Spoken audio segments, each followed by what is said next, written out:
Takže čaute, vítam vás pri mojom... To je jedno proste. Ukážeme vám, ako Jožko leze na strom, takže tu je.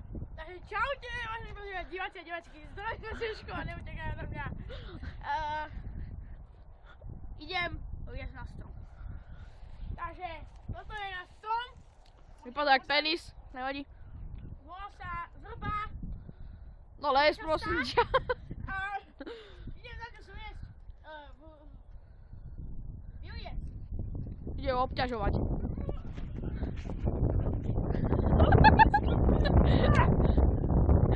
Máka ešte raz. Takže tu máme jej občasný plod, orech cimelónový. Si aký presný. Nebuď lama, vylez tam.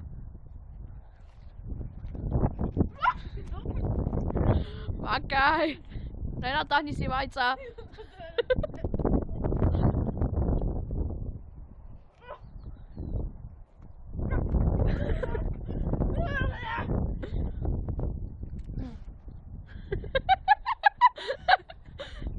Skoro ti na hlavu padla žuvačka.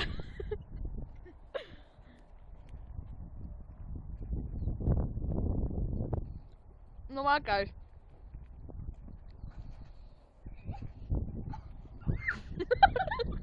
No to je príznak obťažovania stromu. Dávaj ešte raz. Vrba. Neobťažuj tú vrbu. Dobre. Daj si orech cimelónový. Do riči. No mákaj. A toto je mokré.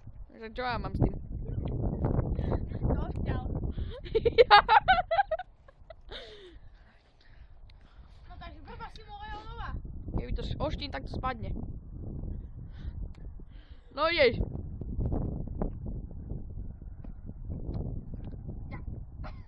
Obťažovanie stromu. Sledujte to, aký...